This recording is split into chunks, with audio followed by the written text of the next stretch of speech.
네, 반갑습니다, 여러분들. 단타수장 전문가입니다. 자, 어려운 시장 속에서 우리 지금 카카오 최근 또 이틀, 이거래일 주가만 놓고 보시더라도 12만원대로 좀 진입을 하나 싶더니 다시 또 곤두박질 치고 있어요.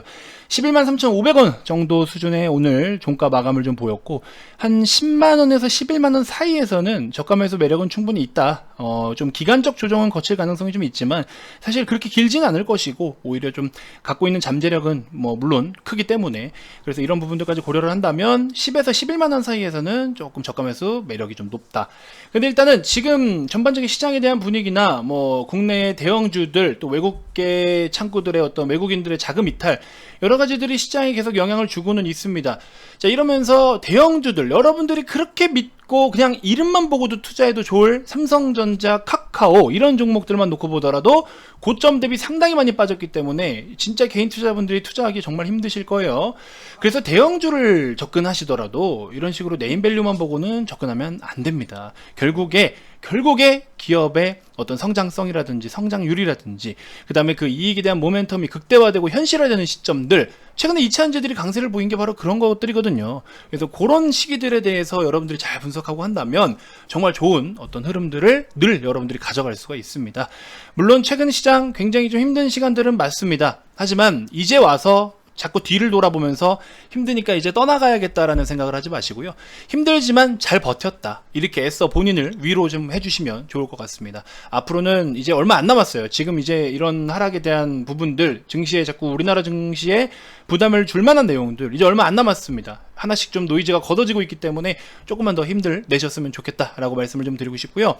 이런 상황에서 여러분들께 좀 영업적으로 접근을 하는 게 굉장히 좀 죄송스럽긴 합니다만, 한편으로는 좀 진지하게 여러분들께 도움을 또 드릴 수도 있을 것 같다라는 생각이 들어서 이렇게 간단하게 또 VIP방, 원래 기존에 여러분들을 모시고 있던 30일에 44만원, 60일에 77만원 상품 그대로 좀 안내를 다시 해드립니다. 재차 말씀드리지만 단타수장방에는 언제든지 들어오실 수는 있어요. 근데 여러분들이 향후 시장에 대한 흐름을 놓치지는 말자라고 좀 강조를 제가 계속 드리고 있죠.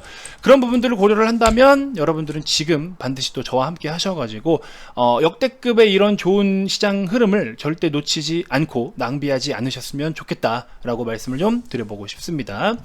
자, 여러분들 영상 본격적인 시작에 앞서서 구독, 좋아요, 알림 설정 한 번씩 꼭 부탁드리고요. 댓글도 많이 달아주시면 또 여러분들께 코멘트를 드리도록 하겠습니다. 이거 제가 뭐 매수가 얼만데 이거 뭐 어디서 뭐 어떻게 될까요? 어떤 전략이 좋을까요? 이렇게 해서 리딩식으로 1대1 코멘트는 안 되지만, 뭐 산업에 대한 부분이라든지 뭐 섹터, 아니면 그냥 종목이 그냥 뭐 앞으로의 전망, 요 정도는 그냥 이제 공개적으로 댓글을 남겨드리는 거에서는 좀 해드릴 수가 있어요. 왜냐면은 이제 막 뭐라고 해야 될까요? 1대1로 해드리는 것 자체가 불법인 거지, 그렇게 공개적인 그런 환경에서는 어느 정도는 해줄 수 있는 가이드가 있으니까 댓글 좀 달아주시면 여러분들이 좀 힘들고 답답한 부분들을 같이 좀 우리가 해결해 나갈 수 있도록 저도 좀 노력하도록 하겠습니다.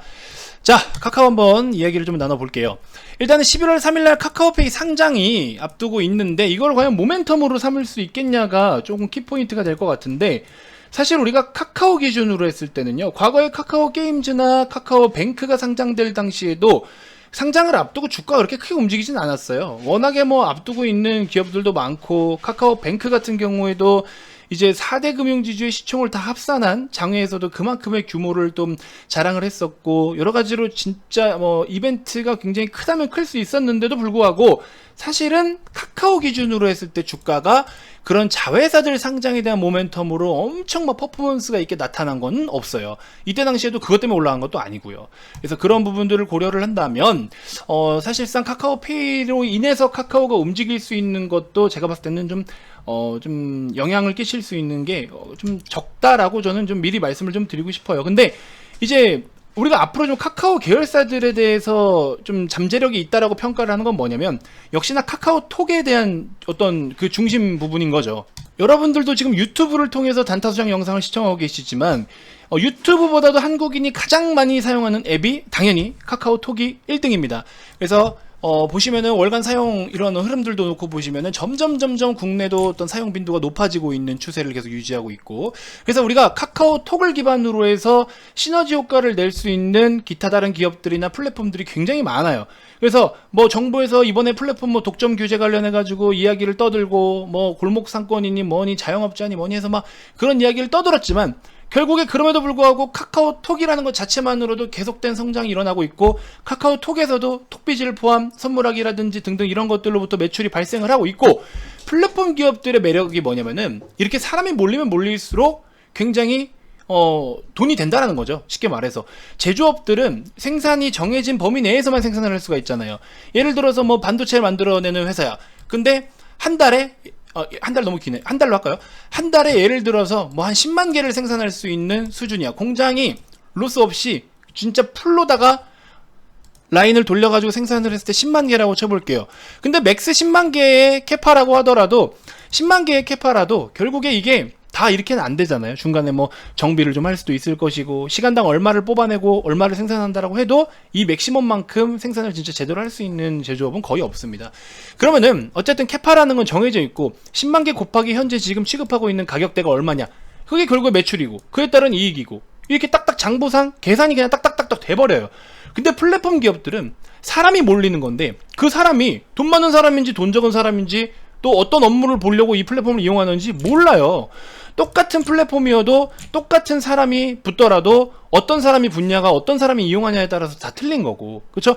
유튜브를 이용을 하는데 예를 들어서 여러분들 그런 거 있죠. 예를 들어 그걸 해볼게요. 그 음원 노래 듣는 거, 저기 그쵸? 스트리밍 우리 그 플랫폼들 있잖아요. 멜론이라든지 뭐 지니뮤직이라든지, 그다음에 유튜브 뮤직도 있고 아이튠즈도 있어요. 근데 통신사를 이용하시는 분들, 저도 이제 통신사의 멤버십으로 지금 요금제로 그 공짜로 이용하는 노래를 듣고 있지만 저도 LG를 이용합니다. 그래서 이 지니뮤직을 한 달에 뭐 한 8,800원 꼴인가요? 그거를 저는 통신사로부터 지원을 받아서 공짜로 이용을 하고 있어요. 저 같은 사람만 이렇게 이용을 한다면은 사실은 그냥 기본 요금으로 지니뮤직 10명이니까는 뭐 88,000원 매출 이렇게 발생이 되겠죠. 근데 반대로 멜론에서도 이용을 하는 고객들이, 멜론을 이용하는 10명의 고객이 굉장히 막 다운로드도 많이 하는 사람들이고 그런 쪽으로 업무용으로 활용을 하는 사람이다 보니까 요금제가 기본적으로 15,000원짜리를 이용을 해요. 15,000원짜리 이용하는 사람도 있고 뭐 적은 거 이용하는 사람도 있고 뭐 다양해요. 그럼 매출이 어디가 큽니까? 이쪽이 커요. 근데 상품이 다양하기 때문에, 그리고 또 다양한 사람들의 사용 목적이 다르기 때문에 플랫폼 기업들은 이런 제조업들은 딱 생산할 수 있는 게 10만 개. 그럼 맥스라는 게 있어요. 맥시멈을 끌어낼 수 있는 매출과 이익이 있기 때문에 계산이 편리하다라고 말씀을 드렸죠. 그리고 가이드가 정해져 있고, 그로 인해서 기업의 성장률로 봤을 때는 어느 정도 범위에 좀 이렇게 틀에 갇혀 있다라는 거죠. 근데 반대로 지금 이런 플랫폼 기업들은 그런 맥시멈이라는 게 없어요. 게임 같은 거, 여러분들 게임도 물론 맥시멈이 있을 수는 있겠죠. 전세계 인구를 그냥 더해버리면, 그렇죠? 근데 뭐 전세계 인구가 그 한 게임만 이용을 한답니까? 약간 오징어 게임도 그런 거예요. 출시를 했는데 한국에서 예를 들어 1등 했어, 미국도 1등 했어, 뭐 인도도 1등해, 중국도 1등해, 일본도 1등해, 계속 점점 확장을 시켜나가.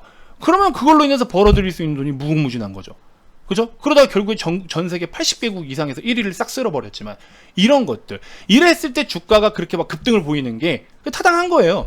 그래서 플랫폼 기업들, 과거에 제가 카카오가 한때 시총을 좀 높게 자리하고 있을 때 뭐라고 말씀드렸냐, 진짜 하이닉스 시총도 제낄 수가 있다 이거. 지금은 좀 많이 곤두박질 쳐 있지만 카카오가 한때 하이닉스랑 시총 차이가 얼마 안 났을 때가 있어요. 카카오가 성장할 수 있는 그 성장률과 SK 하이닉스의 성장률로 비교를 하면은 시너지 효과가 작은 모멘텀만 봤더라도, 같은 비슷한 규모의 모멘텀이 주가에 반영이 되더라도, 그래도 제조업보다는 플랫폼 기업들의 주가 상승과 시가총액 어떤 몸집이 커지는 그런 성장률로 따졌을 때는 플랫폼 기업의 매력이 바로 이런 거다. 어떤 분들은 그래요. 카카오가 어떻게 시총 2위를 가냐 이렇게 이야기를 하시는데, 그건 모르는 거예요. 물론 모든 일은 모르지만, 근데 이거는 불가능한 영역은 아니었어요. SK 하이닉스와의 시총 차이가 그렇게 크지 않은 상황에서 하이닉스도 물론 꾸준한 성장세는 보여주고 있지만, 이 성장 속도로 본다면은 달리기가 누가 더 빠르냐라는 거예요. 달리기가 누가 더 빠르냐 이거야. 키 큰 사람이 달리기가 무조건 빠른 건 아니에요. 키 크다고 해서 보폭이 넓으니까 달리기가 무조건 빠르다? 이건 편견인 거죠. 그죠? SK 하이닉스는 키가 190 정도가 된다고 쳐볼게요. 190이어서 보폭이 굉장히 길어. 한번 나가면은 발을 디디면 이만큼씩 나가. 근데 카카오 기준으로 했을 때는 키가 160밖에 안 되는 녀석이야. 근데 달리기가 빨라. 발이 무지하게 빨라요. 2번을 걷더라도 2번을 뛰는데, 얘 한 번 뛸 동안 얘는 2번 뛰니까 타닥 이렇게 돼버리니까는 결국 얘는 더 멀리 나가는 거죠. 이런 느낌이다라고 보시면 될 것 같아요. 이게 플랫폼 기업들의 강점인 거예요. 그래서 지금 최근에 카카오뱅크도 사실 많이 빠졌어요. 카카오뱅크는 워낙에 지금 시장에서 계속해서 이슈가 되고 있는 부분이, 뭐 당연히 상장 직전부터 고평가에 대한 논란은 있었고, 과연 너네들이 발생시키는 이익과 멀티플들이 기존의 이 4대 금융지주들 대비해가지고 너가 받아 마땅할 밸류냐, 이게 계속 논란이었던 거죠. 그러면서 이제 어느 정도 밸류에 대한 부분을 레벨을 좀 다운시키고 있는 상황인데, 글쎄요, 뭐 4분기 때 신규로 주택담보대출이나 여러 가지 침투를 하는 그런 모멘텀도 있지만, 밸류를 한층 좀 다듬어 놓고 다시 흐름을 타고서 또 MSCI 지수 뭐 이런 것들도 좀 패시브 수급도 좀 받아가지고 이렇게 해서 좀 새로운 주가의 어떤 상승 여력을 좀 만들어낼 수 있는 모멘텀은 충분히 있습니다. 카카오페이 같은 경우에도 페이를 통해서 우리가 또 시너지 효과를 볼 수 있는 부분들이 분명히 있다라는 거죠. 그래서 이런저런 것들이 같이 좀 모였을 때 충분히 시너지 효과를 낼 수 있다라는 겁니다. 그래서 카카오페이 같은 경우에는 카카오페이 증권과 KP 보험 서비스라고 해가지고 그쪽으로도 지분을 같이 좀 보유를 하고 있어요. 자, 그래프를 좀 보여드리면 이렇게 카카오가 뭐 카카오 게임즈와 모빌리티, 카카오 엔터프라이즈 인베스트먼트, 카카오뱅크, 카카오 재팬 다 이렇게 지분을 보유를 직접적으로 하고 있고, 카카오가 카카오페이를 55% 보유하고 있고, 페이가 페이증권과 KP 보험 서비스를 같이 취급을 또 하고 있다. 그래서 그걸 통해서 또 카카오라는 카카오 안에 이 카카오톡의 어떤 중심에서 이런 다양한 시너지 효과들이 분명히 나타날 수가 있다. 그래서 그런 부분으로 놓고 본다면 카카오는 잠재력이 좋다라고 우리가 설명을 할 수 있는 부분이 바로 이런 내용들일 것 같아요. 그래서 언제든지 어떤 모멘텀이 한번 딱 터지기 시작하면 잭팟은 분명히 터질 수 있는데, 지금은 최근에 플랫폼 규제 관련돼 가지고 계속 조금 노이즈가 있었고, 그 다음에 금리 인상이 다가올 수 있다라는 것, 요거에 대해서도 시장에서 계속 좀 부담감으로 작용이 될 수 있다라는 점. 그래서 수급적인 부분이나 어떤 정책적인 부분에 의한 영향이지, 기업의 성장성에 대해서는 뭐 이렇게 펀더멘털적으로 데미지를 좀 많이 받아서 시스템적인 하락이 나오는 그런 수준은 아니다. 그래서 10만원에서 11만원 사이에는 한번 모아갈 기회로 충분히 활용해도 좋을 가격대다. 요것만 좀 기억하시면 좋을 것 같아요. 10에서 11만원 사이에서는 좀 모아도 된다. 이렇게 좀 보시면 될 것 같고, 조금 연말까지 약간의 횡보성 그림을 나타낼 가능성은 좀 있어요. 그거는 좀 염두하시고, 어쨌든 그럼에도 불구하고 지금은 여러 가지 대외적인 그런 좋지 않은 노이즈들은 다 반영을 해온 상황이고, 갖고 있는 잠재력에 대해서는 데미지를 입은 것이 없고, 그렇기 때문에 보유를 해도 좋을 종목인 거는 누구나 알고 있고, 그래서 지금은 충분히 모아가도 좋을 구간이다. 요것만 염두하고 계시면 될 것 같습니다. 자, 이렇게 해서 일단 이번 영상 마무리하도록 하겠고요. 최근에 또 이제 삼성전자도 여러 가지에 대해서 분석을 좀 다 해드렸고, 차트로만 보고서 여기서 이게 여기 사야 되니까는 뭐 기술적으로 무슨 형태 그런 거는 지금 같은 시장에서는 어울리는 게 아닙니다, 여러분들. 차트만 가지고 여기서 뭐가 어쩌니 저쩌니 해봐야, 백날 첫날 떠들어 대봐야 못 가는 건 못 가요. 지금은 얘가 뭐 때문에 이런 영향을 받고 있고, 무엇 때문에 주가가 두드려 맞으며 앞으로 이 종목을 사야 될 이유가 생겨야 되는데, 그게 그냥 차트로만 사야 될 이유가 생긴다? 그거는 결과론적입니다. 해당 사항이 안 돼요. 특히나 대형주들은 지금 그렇게 매매를 하면 안 됩니다. 그러니까 여러분들이 지금 같은 경우에는 명확한 투자 기준이 반드시 필요로 하고, 충분히 여러분들이 그런 것들을 기본적 분석과 이런 내면적인 분석을 충분히 좀 하시면 차트 없이도 충분히 좋은 모습들, 좋은 성과를 가져갈 수가 있다. 그래서 이슈들만 분석하더라도 그런 흐름과 이슈 성장성, 이게 좀 어렵지만 그런 것만 분석을 하더라도 차트 그렇게 신경 쓰고 짜잘한 시세 신경 안 쓸 수 있어요. 아시겠죠? 주식 편하게 하자고요. 아시겠죠? 자, 010-221-2353 성함 문자 발송해 주시고요. 이번 주 시장 잘 활용하셔야 됩니다. 진짜예요. 이게 정말 좋은 기회라는 거를 제가 한번 추후에 확실하게 입증을 시켜 드릴 테니까, 그 입증을 하는 과정에서 여러분들도 주인공이 되고 싶다 하시는 분들은 절대 이번 기회 놓치지 마시고 성함 문자 발송해 주시면 될 것 같습니다. 아시겠죠? 다음 영상에서도 제가 또 더 좋은 정보들로 여러분들께 인사드리도록 하겠습니다. 자, 지금까지 단타수장 전문가였습니다. 고맙습니다.